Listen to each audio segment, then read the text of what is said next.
Hey guys, Thunder E here, and today we're checking out the Poco X3 GT. Now, this is the latest device from Poco. Wanted to tell them thank you for sending this over, and it took me a while to crack this. Actually, it really took me a while.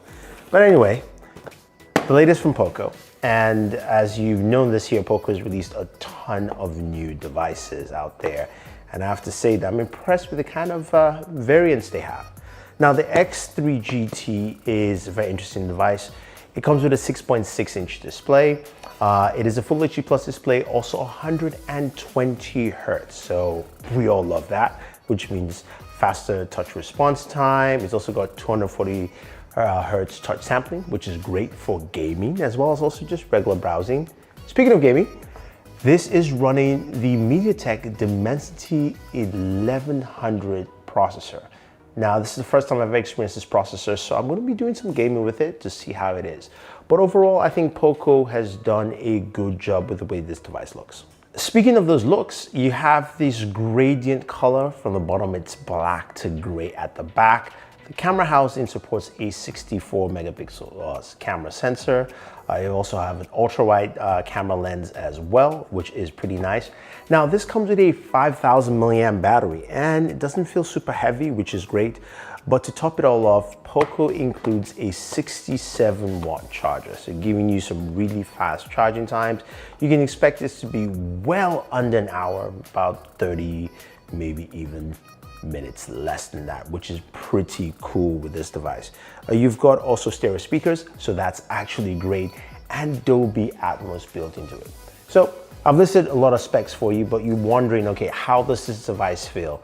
Honestly, I've been really impressed with Poco this year. The devices feel comfortable, easy to use. I like the integrated fingerprint sensor in the power button. I think a lot more companies should use that.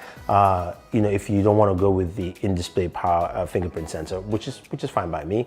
Display looks good. It's very vibrant. It's sharp. In sunlight or outdoors, it's actually pretty good. This is a darker wallpaper I have with Jon Stewart here, but it still looks really good. Now, you've got the hole punch camera in the front, and in terms of camera specs and functionality, very similar to what you find with previous Poco phones. This camera does 4K 30 for the rear and 1080p for the front-facing camera. You've got a plethora of modes. You've got a pro mode, night mode, so on and so forth. I could bore you, but let me just show you some, photo and video samples, and you guys can make some thoughts and decisions there.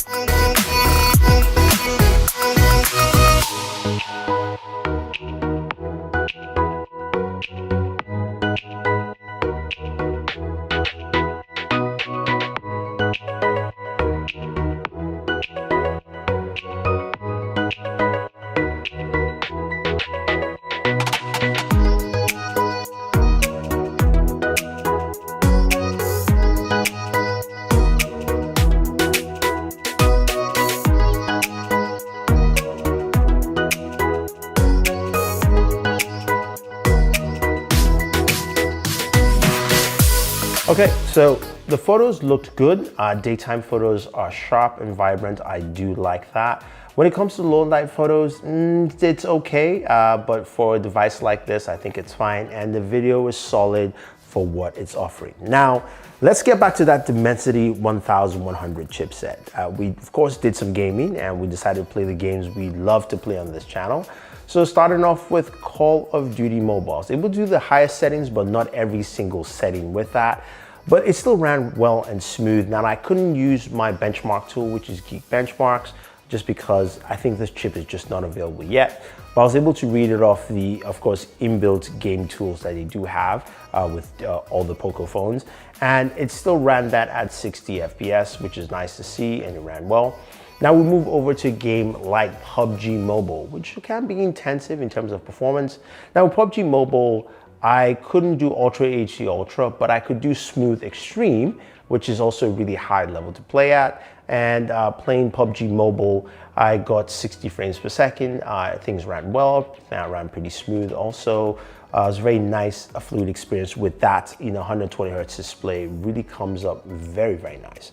Now, of course, the true test is Genshin Impact, right? How does it perform at 60 frames per second for Genshin Impact? How well is that? Well, I ran it and I played the game for about, at least with this test I'm showing you here, was roughly around 15 to about 20, maybe 25 minutes or so. Started off at 60 FPS and it went down to about 42 frames per second, but it's very well playable, ran pretty well, shows the performance level of that Dimensity chipset. So MediaTek has been kicking it this year. I have to say it was quite impressive. So when it comes to temperatures, you're looking at something between 106 degrees to 110. Especially playing a game like Genshin Impact, which I did for about 25 minutes for this recording. So about 106 to 110, which actually is not bad for a device like this, and especially pushing those kind of specs. Now, you topple that with the 5,000 milliamp battery, and I'm looking at just the use I had today where I was able to game, go out, record photos and video, at least when I shot this, and I've dropped down to 70% battery life, which is pretty good for doing all those tasks, especially just for a single day on a device like this. Now, you've got that 67 watt charger, so you're topping up really fast on the device altogether.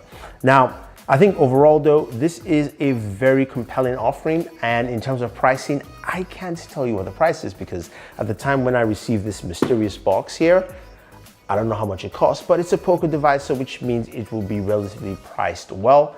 And I'll leave the pricing for you in the description of this video so you can go check it out there, and also a link for you to check out the device if you are interested.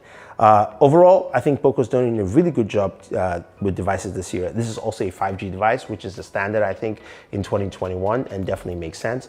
But if you have any questions or any comments about the Poco X3 GT, or you want to see some more gaming on that Dimensity chipset, let me know and I will do that on Board Gamer for you. Otherwise, guys, don't forget to like, share, subscribe, and always enjoy your entertainment.